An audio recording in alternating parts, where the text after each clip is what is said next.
You started your solo career. How did you manage to get Ringo Starr to play on that first album? Well, I had I'd been with a friend of mine and George Harrison's, and he was actually his personal assistant, Terry Doran, and who had been John's assistant first. Then George employed him, and Terry was everyone's friend. He was a wonderful man. We've lost him too, and we would meet up every now and again. I go up to town and Soho and meet him at the pub, the Ship down the street from the Marquee Club. It was like a hang, and so we're having a beer or whatever, and he goes, so do you want to come to the session where George is recording? I said, George who? He said, Harrison. I said, oh my God, really? It's my first Beatle meeting coming up, so I said, oh, really? So anyway, it was at Trident, which is on Wardour Street, just down the road down the alley, just down the road from the Marquee and the Flamingo and all those. So we walked down there. I'd been in there before.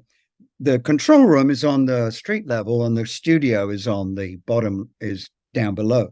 And so I walked into the control room with Terry, and George was behind the console, and he just looked up and he goes, hello, Pete. And I said, wait a second. He's talking to me. And, if the floor could have opened up at that point, I'd have ended up in the studio down below, And so he comes over to me and he said, so nice to meet you. And, you want to play guitar? I said, whoa. Now? He said, yes. I said, what is it? He said, well, I'm doing my first production for the Apple label is Doris Troy's album. We just written a number. He said, yeah, Steve Stills is down there as well. and the three of us, Doris Troy, George, and Stephen Stills, wrote Ain't That Cute, which was the lead single from her Doris Troy album, which was the first album other than the Beatles, on the Apple label. So I go downstairs, and there's Stephen Stills right there as well as Klaus Worman.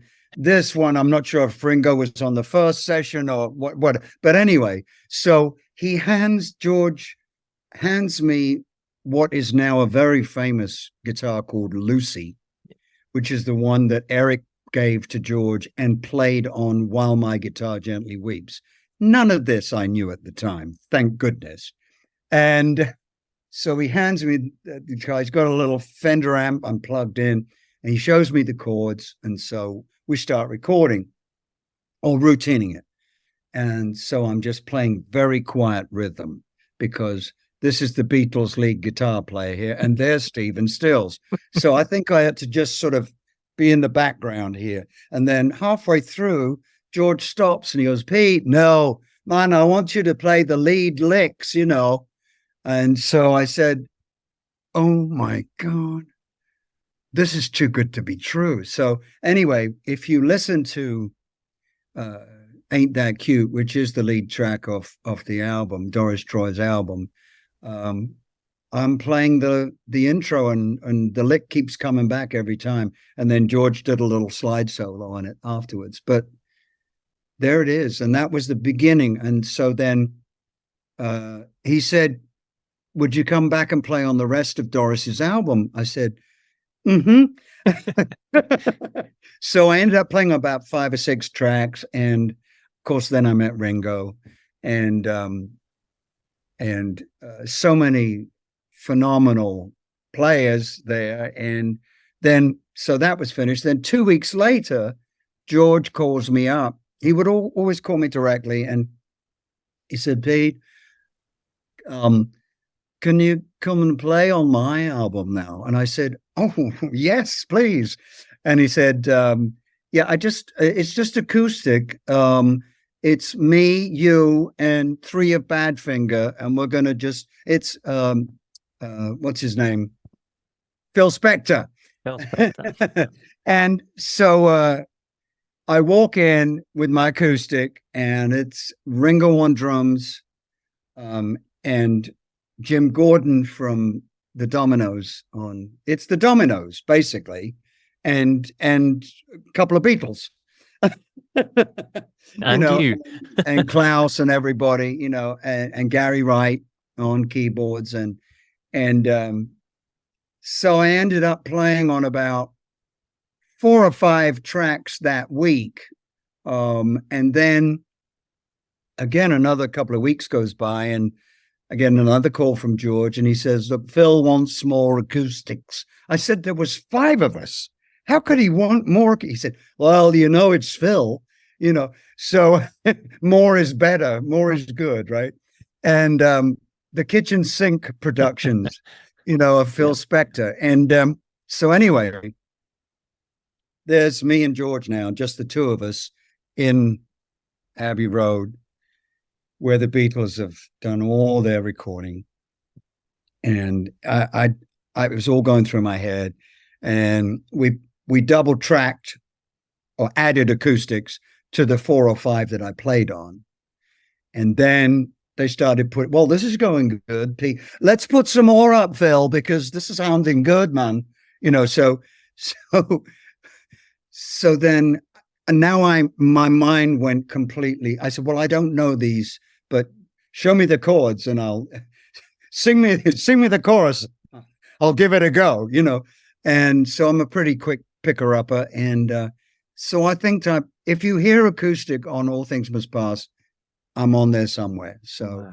But I'm sorry I don't remember all the numbers I played on, because at that point I was in 7th heaven. I can imagine. And I don't remember. It's funny that you mentioned While My Guitar Gently Weeps, because I have a question here from Graham Nash, and I'm assuming it's not that Graham Nash, but he says, what was it about While My Guitar Gently Weeps that caused you to adapt it to so many of your live shows? Well, we had, I was living in Cincinnati, Ohio at the time, and I had planned to do in January of whatever year it was. Sorry, but I'm old. It was a charity show, benefit, and for Cincinnati. And so I had asked every good local band to come, and I would be the headliner, and there would be like 6 local bands, and it was packed.